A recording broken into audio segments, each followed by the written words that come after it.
Hello friends, આજે હું બનાવવાની છું, લઈને આવી છું મારી રેસીપી બ્રેડમાંથી નાસ્તો બનાવું છું. જો બ્રેડમાંથી આ બ્રેડને પાણીમાં પલાળી અને તરત આપણે કાઢી દેવાની છે. એટલી મેં 6 બ્રેડ લીધી છે. જો અને મારી પાસે બટાકાનું શાક વધ્યું તો હું તો બટાકાનું શાક વધેલું છે તેમાંથી હું બનાવવાની છું. સવારે બટાકાનું શાક બનાવ્યું હતું તો સાંજે અત્યારે મેં કહ્યું તાજું છે એટલે બનાવી દેવાય, તો એનો બાફવા ના પડે બીજા બટાકા એટલા માટે. અને અમે 2 જણ છીએ એટલે 2 જણ ન થઈ રહે એટલું. જો ફ્રેન્ડ્સ, આપણું તેલ આવી ગયું છે થોડું થોડું મીડિયમ તાપ ઉપર છે. અને બહુ ફાસ્ટ રાખવાનો નહીં, મીડિયમ ઉપર તરવાનું.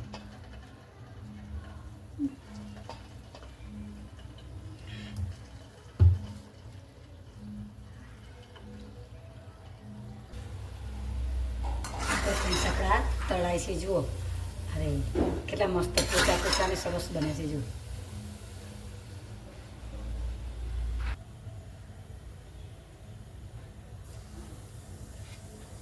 જો આપણા આ છેલ્લો ગોળ.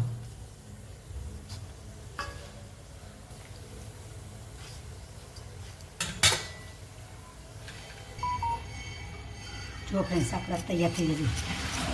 આવે છે ને અવાજ? જો મસ્ત પોચા પોચા થયા છે અને અંદરથી પોચા અને બહારથી કડક. જો તો હવે આપણે આ આપણા ગરમા ગરમ સર્વ કરીએ.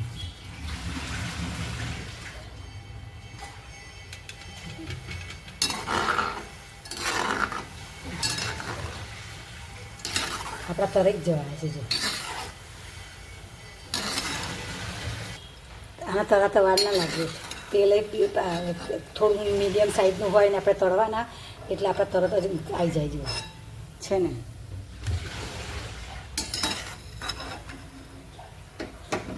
હવે ગેસ બંધ કરી દઈએ. જો આપણા તૈયાર થઈ ગયા છે ને મિત્રો? જો કેવા મસ્ત મસ્ત મસ્ત આપણા બની ગયા છે.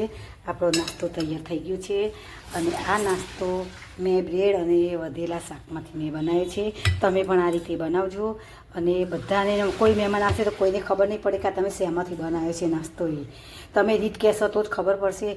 એટલો મસ્ત ટેસ્ટી નાસ્તો થશે. મેં કેચઅપ સાથે મેં સર્વ કર્યો છે.